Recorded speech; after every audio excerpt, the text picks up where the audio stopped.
There you go. So those are some of the pictures that you took on the night Those, leading to the eclipse. yeah, yeah. So Two there's nights before, on the night before the let me eclipse. share my screen. Those pictures are amazing. They look really good. So that's the moon. All of these are the moon. No, This is no. the sun. The first is the moon. The other ones are the sun. But Hmm. these first ones are kind of me testing the equipment. Uh, Hmm. so most of those were Sounds great. taken here in England. So this one was Mhm. actually a testing picture because I bought a new telescope. So I put the camera on and I was testing how to take pictures using camera plus telescope. And this is a small video of the This is a descending time sky. lapse. No, no, it's actually a video. Okay, I thought you were gonna make a time lapse of the moon Yeah, spinning, but you have to have some kind of tracking that's a technology, right? If you wanna. yeah. You can have to, but it's not mandatory. You can track manually using the telescope Mhm. controls. So this is Yeah, and oh then no, this is these when it ones are started getting from the foggy. That one is yes. So amazing. you can see the clouds Hmm. appearing in front of the sun. Hello, guys. Can you hear me? Hey, callers, So yes, Oh, yeah. Thank you. you're talking about the eclipse that happened recently. It went through Brazil. Was visible in Brazil. Amazing. and this That was great. is the other ones is the sky that you have in half of the Maranhão. You can how it works is you need to go to a really dark area and you need to wait around 15 to 20 minutes so your eyes can adapt to the darkness of the place and then you can start taking pictures. You'll see a really beautiful sky. You can identify some galaxies in the sky. Mhm. There's some of those that I photographed that are where the smaller Magellanic Cloud and the bigger Magellanic Cloud. Oh no, is none of this. But I took these pictures. I just not tweet them yet. You need to post process those pictures, and I never did that yet. These are just raw pictures. Yeah, yeah, yeah. I usually use RAW, but some other astrophotographers they just capture in JPEG because it's a smaller format. You lose a lot of information, but it's quicker to process. So it depends of what you want to do with those. Let me see. So, guys, some more context of where Lucas came from. So, we've met a long time ago. I mean, not a long time. I mean, like 4 years ago or so. I had Years. this project called the Coffee Club, in which we would meet at coffee places to practice English. And Lucas was one of the members back then. So we got many meetings together when that happened, and we also it started. I mean, in person, real coffee places, and then during the pandemic, we went online, which was great as well because we could host guests from all over the world and expand our network. And this is something you want to also emulate here on these Fridays. Okay, Lucas now lives in England. He's a software engineer, right? Working for a company in England, living in the city of Watford, if I'm not mistaken. Is that right? Or you moved? That's Wait, your voice is cutting out. sorry. Can you guys hear me? Yes. Hello? Okay. Yeah, now I moved to Leicester, but I used to live Oh, in Oxford. Leicester. Cool. What Yes. motivator you're moving? Uh, Basically, London is, I think, is the third most expensive city in the world to live in. Mhm. So was a lot of experience, but living in Leicester, I have a connection directly to London, and took just 1 hour to get there. And I can do my things like I usually only go out on the weekends. That is doesn't change because I can go out on the weekends from here and do my things and then get back. So you pay a lot just to be there, but you don't need to Yeah, be quite near. You can be a little farther away and save some more money. I see. Cool. So guys, I wonder if you have questions for him, because like he went through this whole process of improving his English, of getting a job in a foreign country, of earning in a different currency, and now living in England. A bit more context about him. He likes astronomy, as you guys could see in the beginning of this talk. And he's a huge fan of the band Queen, if I'm not mistaken. If that hasn't changed, I hope it hasn't. And he's a programmer, like he's a self-taught in many of the things that you learned, right? Like, like lots of programming languages and stuff. So what's your background in that I field? have a computer engineering degree, but when it comes to programming language, what you learn in graduation courses is you learn the basics. You maybe learn one or two, but the other ones is most of out of your necessity, right? So if you need to learn JavaScript, you're going to learn it. If you need to learn Python, you're going to learn it. But yeah, not so self. And today you work with Golang. Was that changed? Yes, Golang, yes. Cool. So guys, have any questions for him? Yeah, may I? Sure. Sure. Um, um, what do you think about the? I recently worked some years ago I lived in Portugal and I worked to a British company. And in my opinion, um, they are resistant to change to new technologies. The new technology need to be mature to use this technology. Uh, is that true? What do you think about it? This is partially true. From my perspective, what happens is you have a huge quantity of legacy systems, and of course, migrate from a system to another is a big challenge for any company. And they are resistant because they rely mostly on these systems for their survival. And I understand them to be resistant. So before I started this company, I work in a company that use PHP. Of course, PHP nowadays is a very modern language with very modern features. If you can keep up with the newest features in the language, but I found their code that was 15, 20 years old.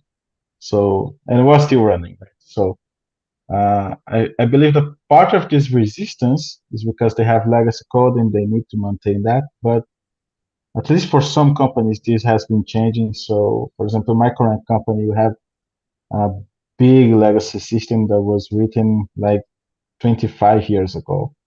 And we are now migrating most of these features to Golang applications and also a little bit of Rust for some teams. But yeah, I noted that for some British companies, they have a bit of I resistance. not only for British company, but for Europe companies. Yeah. Yeah, I listen something like I don't need to be a cloud because I have my server. Yeah, so yeah, it's crazy. It's totally crazy. Yeah, today. yeah. I think it all depends of the needs of the company, right? For some for some companies, maybe a cloud can be overkill, and if they have a little server Mhm. that solves the problem, that's okay, right? But I mean, cloud has so many advantages, and Yeah, companies that don't adopt, they might be in a dangerous position uh, of relying on platforms that they have to maintain, and sometimes, very often, that is the only platform that can support the services. So if that server goes down, or for some reason crashes, it's over for them, right? So yeah, in this sense, cloud is way more secure than having your on-premises server. yeah. Okay, thank you. Cool.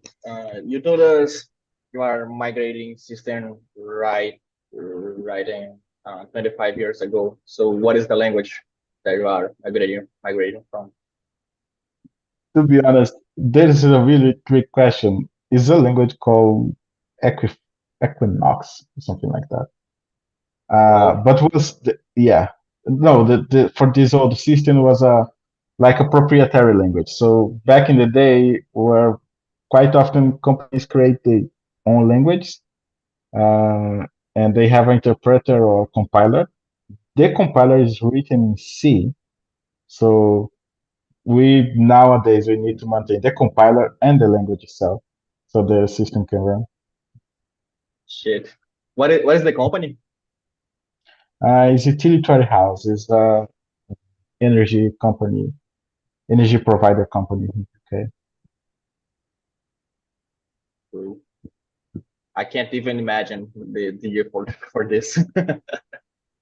Well, to be honest, I only deal with Golang, right? So I have seen this code because we migrate some of those functionalities to the new platform, but I don't really maintain those. We have a dedicated team to maintain those legacy systems.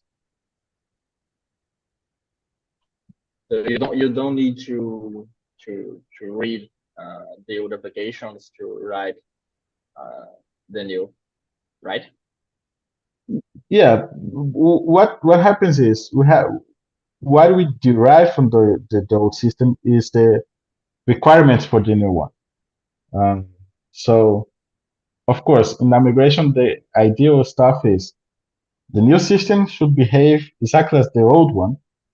And sometimes that is not possible because we are migrating from a big monolithic system to a event driver architecture.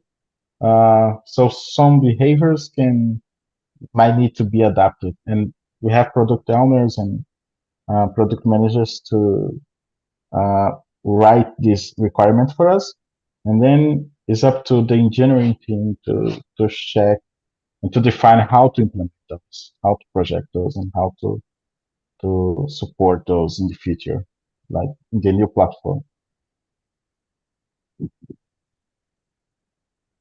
Very cool. I have another question for you. Can you tell us about your moving abroad process? Yeah. Yes. Actually, it wasn't so quick because I was hired in Brazil, and it took for me 4 months go through the entire process.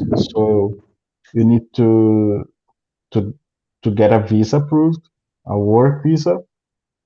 Um, and in fact, this process was meant to be a little bit quicker, but I was hired in January 2022, and in February you have the whole Ukrainian war.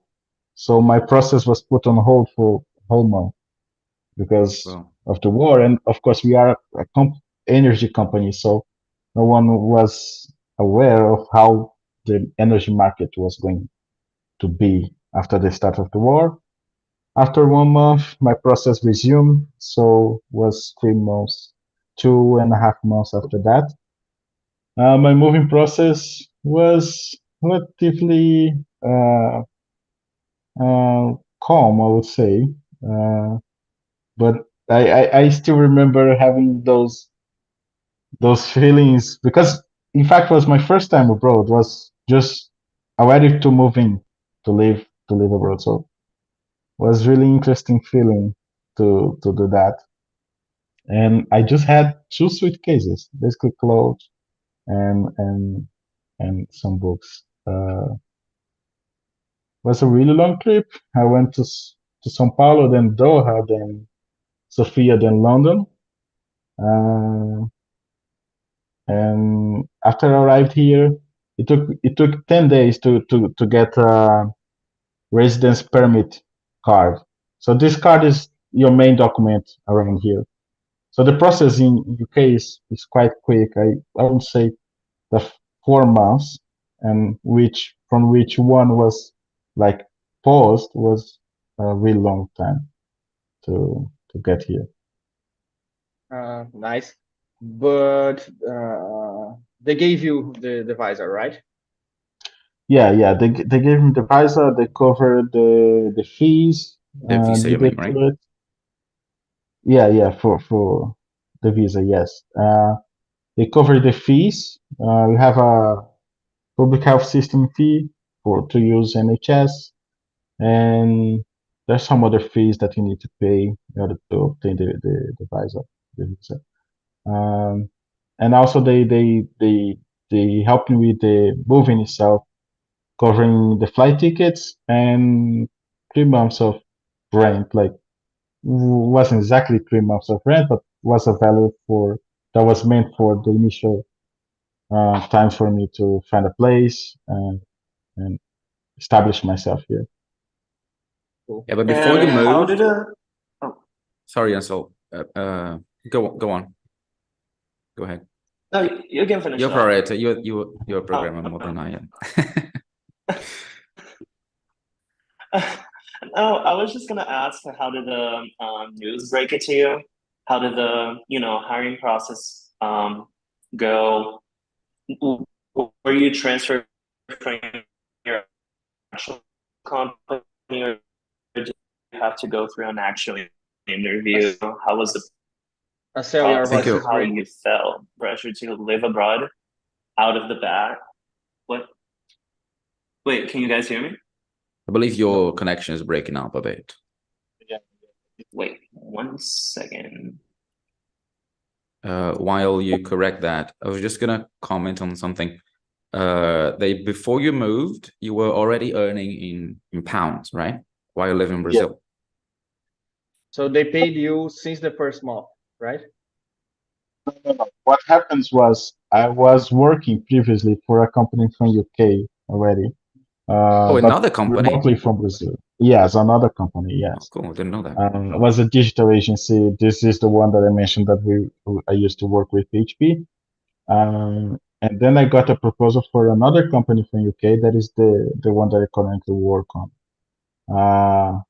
But both companies paid me pound sterling.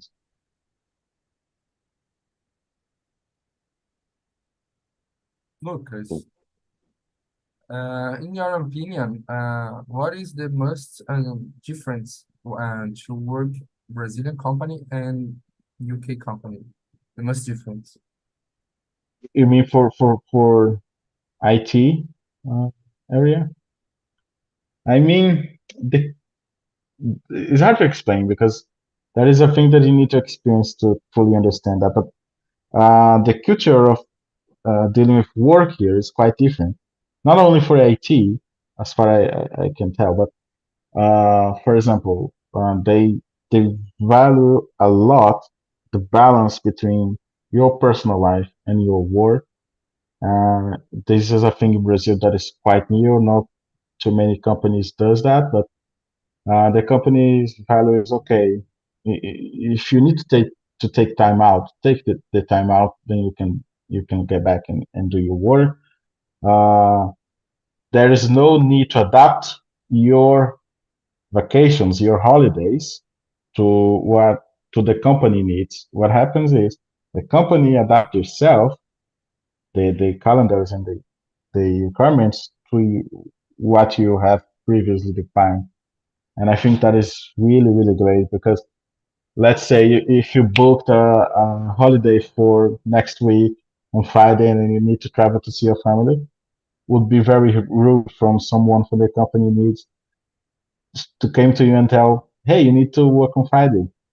I know you have booked this holiday, but I need you to work on this day. That just simply doesn't happen. No, I really like the how people work here.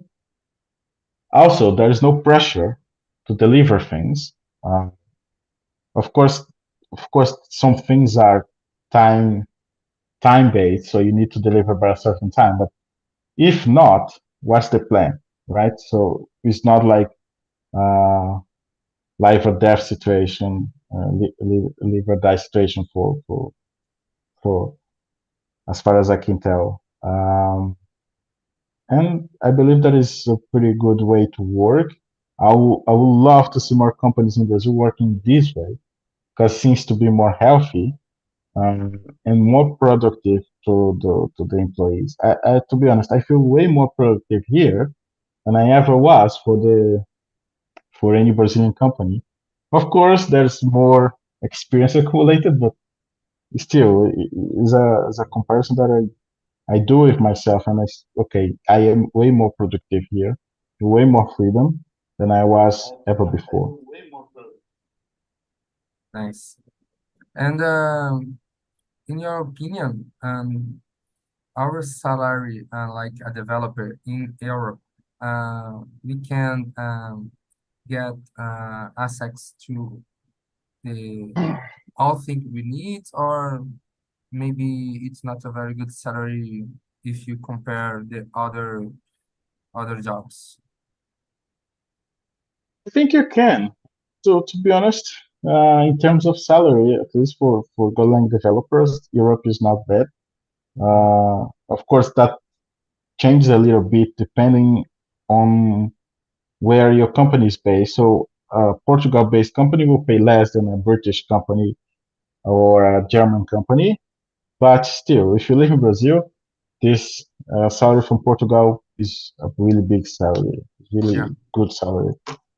If you live in Portugal or if you live in any other part of Europe, you need to be realistic. I think the secret is don't come with unrealistic expectations like, oh, I'm going to buy an apartment in like 6 months. It's not like that. But if you organize yourself, you can live well. You can enjoy traveling around. Um, you can go into expensive hobbies like I do.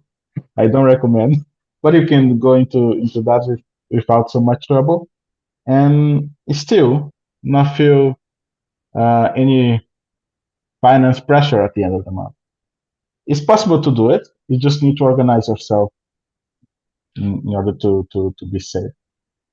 In your opinion, is better work for an international company living in Brazil, or do you prefer you choose to travel, but to give orientation for other developers? You say it's Yeah, better stay in Brazil or go to the country of the company that you work in? yeah, that's a very common question. I usually answer that with it depends of what you want to do. If you want to establish yourself, like, okay, I working for this company. If I was in Brazil, was going to organize a lot of things like getting a new apartment, getting a car, or buying the things like to organize my life for the long term. But if you want to experience different cultures, to travel a lot and know a good variety of places, I would recommend you to go work abroad. Uh, of course, you have access to different experiences, different foods, different cultures, and I think all of that can aggregate for you as a developer and as a person. But I know some people in Brazil that they are very comfortable working from Brazil to companies abroad, and they just what happens is I have different goals than these people, right? Mhm. Um, so it all depends on what you really want to do. Okay, and the last one, in our opinion, the college in the Europe is much better if you compare the university on Brazil, or it's the same thing? And do you know someone did the college or the university in Europe, and your formation? You graduated in Brazil, or you still study in Europe? I graduated in Brazil. I'm quite suspicious to answer this question because I never studied on a university here, and I really want to. I want to do a master's degrees here, but I didn't did this yet. So uh, as long I can tell from the colleagues that I have here, and some of them have a computer science degree or a computer engineering degree, it's about the same. Of course, they expect you to have a pretty good understanding of these things, regardless you have a computer science diploma or not. But I wouldn't feel, at least in where I work, I don't feel so much difference. Okay, thank you. May I have a compliment? I lived in Portugal. Marcel, I think some different about the education for the children and young guys have more time to study. Yeah, they study until 20 years, 23 years. They start to work after graduated on college. Yeah, and because of that, I believe they have more time to study, to invest in your basis. Yeah, if you talk with some C# developer, British or Portuguese or Dutch guy, they know how to compile works, they know how to frameworks works because they have more time to study these things. Different for us, needed to work and study. Yeah, I believe that Always. the main thing is something like that. The difference of the study, no, the content is the same. I think the time and the balance in the life is different because of that, like Lucas said. Thank you, Carlos. That is not a thing that you cannot achieve as a Brazilian, right? If you put some effort, or if you have the right Yeah. conditions to do it, you can be even better than most of those guys. Mhm. Cool. Ansel, did you ask your question at that time that your connection failed? Oh yeah. Oh, he froze again. Yeah. Can you guys hear me good now? Yes, but you. We can Okay, hear you. wait, is it working Yeah. now? Okay, I think it's coming back. Okay. Yeah. All right, we're back at it. I was gonna ask more of a kind of like a technical pathway question. I don't know if I missed the information within the cutouts because my internet is not doing really good right now. I wanted to ask if you went through an interview process, how did it go? How technical did it? How technical it went. Just wanted to get in some more detail on that because I think it would be interesting. Making the differences of the hiring process here in Brazil and abroad. I'm an intern right now. I'm still in college. A lot of the students here are already working full time. So I think it will be interesting, even for their view and my own personal view. I think it will be interesting information. So Yeah, it's a great question. Yes. Yeah, I would like to know that. Has changed a little bit since the time Lucas, I joined. can you start over? Oh yeah. Your voice failed a bit. Correct it. Okay. All right. Can you guys hear me good now? Yes. Perfect now. Yeah. Perfect. Yeah. Okay. So the process, the hiring process in the company that I work on has changed a little bit since I joined. But when I joined, it was composed by 2 interviews. So you have a first, like a cultural fit interview, just to know about the company. The company wants to know about you, your experience, uh, your past work. And if everything went well in this interview, you advance for a technical interview. In this step was just you and two more engineers, and they propose you a challenge. Can be like build a little uh, cache server or a small REST API. And then after you complete the challenge, it's really a pairing session, right? So the developer then they will ask questions about what you did, how you choose to do things, and after that you got your response, right? Currently, you have these 2 interviews plus one more at the end. Um, that is also a cultural interview. So you have two like uh, technical cultural interview, like fit, uh, to see if the candidate align very well with the company values, and one technical interview that was maintained. Uh, the most important thing is you need to, if you're going to prepare for a technical interview, and I would say, and just a small point here, I have doing some of these interviews in the past over the last 2 years. Uh, you need to know you need to know how to explain why did you choose to do things in the way that you did, right? Uh, it can be not it cannot be the most perfect way to implement a certain feature, but as long as you can explain that, and you can explain, okay, the best way to do this was like this, but I choose this for simplicity and because of the time constraint of the challenge. As long as you can explain why you choose to do things the way you did, you should be okay, right?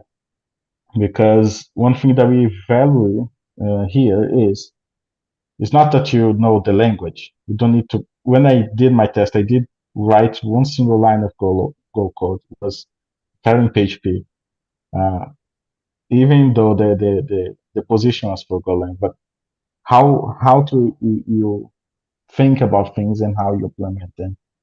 Uh, so if you have this clear for you, I believe that your path for these technical interviews is way more open. So, in your opinion, it's much better make a choice, a solution who you know more and it's more easy to you explain, and compare the solution you don't have controls or advanced knowledge to explain this solution. Yeah, yeah. If you, as long as you can explain the technical decisions that you consider and the constraints that you took in consideration, you should be good. I personally, I choose go in technical interviews, go through the simplest way to solve the problem. Yeah. And then, even if you think about a more sophisticated and well-designed way to implement, you can mention that later, but implement the challenge and get it done, get it working. And then after this, you can explain yourself and say, okay, I choose to do this because of this and this. Okay.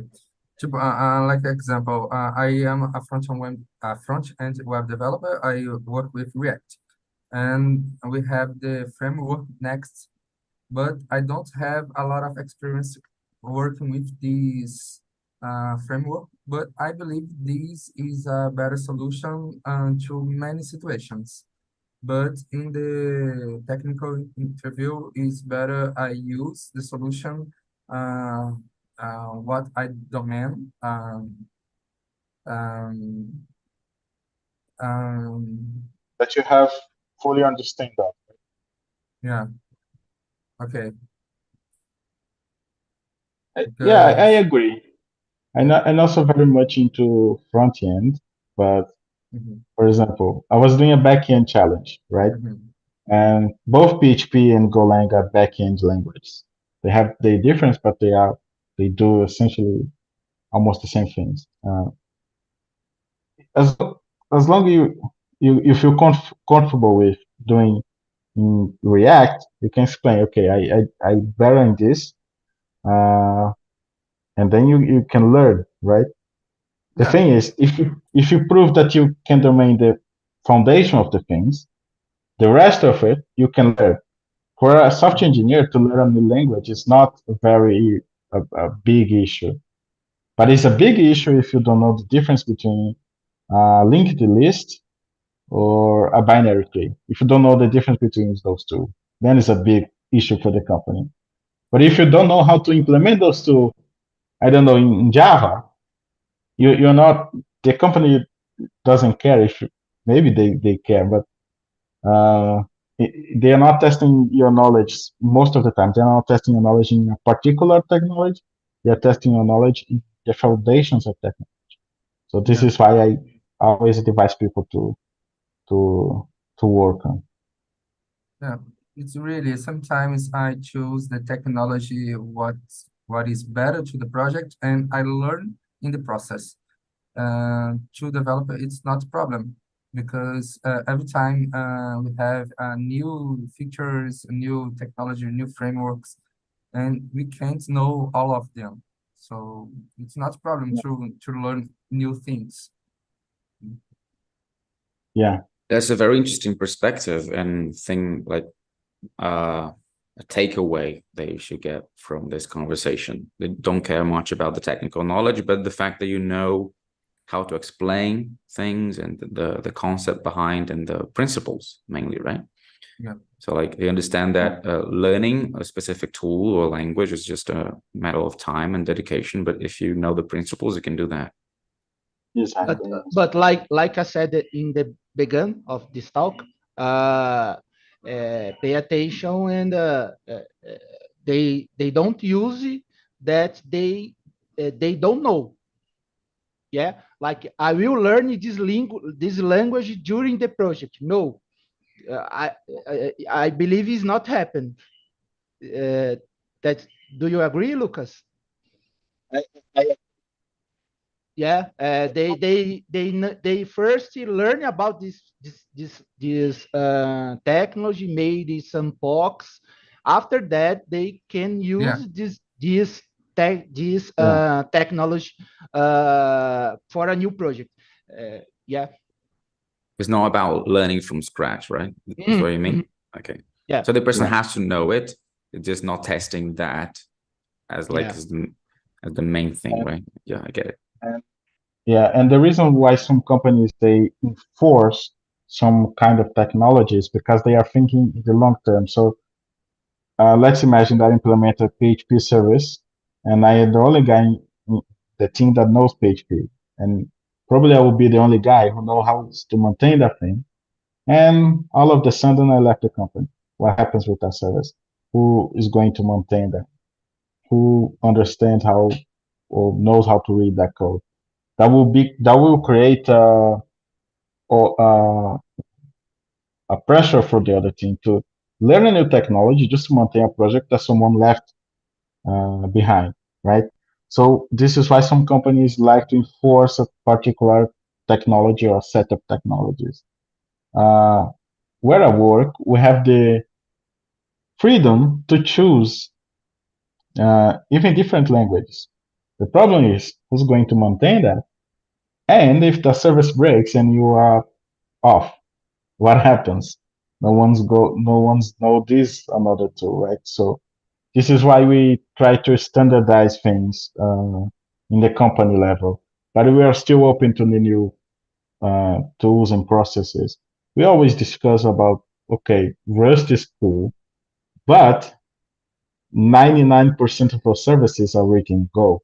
Maybe worth to introduce a new language that most of the team doesn't know yet, just to be cool. I don't think so.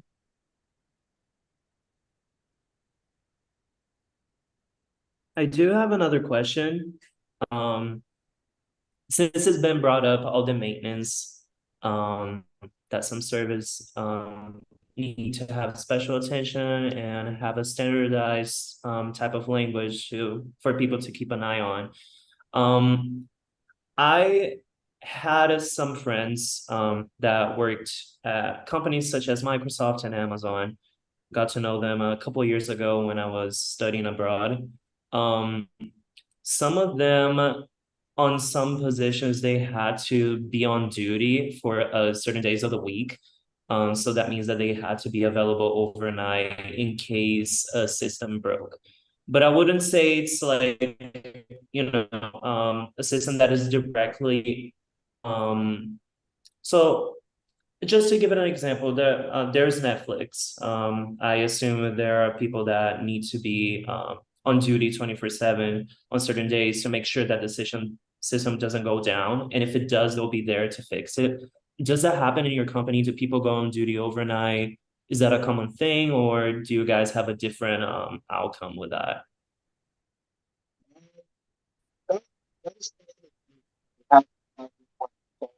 Lucas, Or rotation. can you start over, please? Your voice kind of cracked up. All right. Sorry, guys. So this is partially true. Where I actually work, we have a support rotation. That is basically one guy who just keeps an eye on the alerts that we receive from our system. Some of those alerts are nothing serious. So let's say one pop out on the Saturday morning. If you notice nothing serious, you can just ignore that until Monday morning. If it's something more serious, like the payment gateway is off, you need to act immediately. So it's a question to keep an eye on alerts, see what is really concerning, and if it's really concerning, you act on it. If it's not, you can just ignore it until and serve on Monday. I usually, the thing is, I got into rotation once a month, and I cover also weekends. But that never got me. Oh, I won't do that because I own a rotation.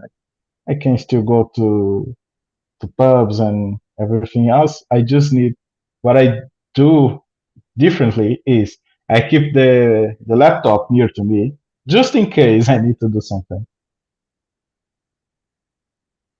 But I mean that is different for some companies. That might be more, I would say, more hard in other companies.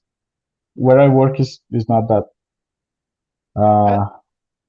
big of a issue. You can still enjoy your weekend. I think it's I see. depend of your system. If you are critical system, sometimes that is a job rotation, a support rotation. But Yeah.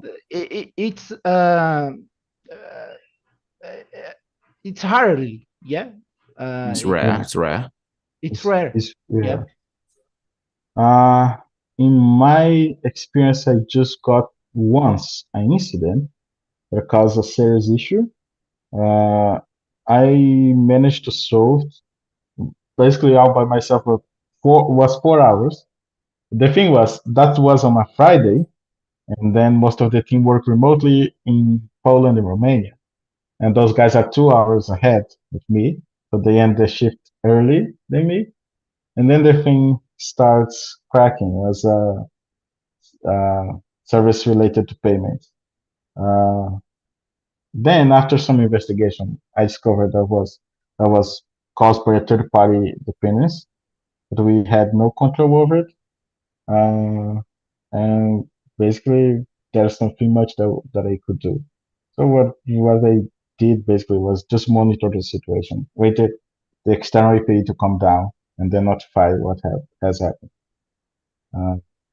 But was a serious situation outside of working hours that I need to act. But it was like 1 year and a half was one time. It's not that often that this happens. Thank you for answering. Cool, guys. So, guys, we're approaching the end of our conversation today. If you guys want to ask a final question, or Lucas, you can add some information that you find essential for us. I don't know. I don't know what to add. No, Carlos has lived in Portugal. I'm going to visit Portugal in December. And I hope to see you guys around Europe or somewhere. So maybe in Brazil. Cool. Yeah, very soon these guys will be all over the world, so you guys can meet. Is the Gustavo plan to dominate, to Yeah, have this is what I do. ex-alumni I start all projects. around the world? Yeah. I start projects and I have these people travel the world so they can. Gustavo will open a international consulting. Yeah, for sure. Guys, Lucas is in the Discord server, right, Lucas? Yes, yes. Yeah. I'm not checking the message very often because I changed my smartphone yet. I didn't configure everything yet, but I will check some. So you can contact him directly, but also where are you the most like often? Active? Where can people contact you? Email, Instagram, WhatsApp?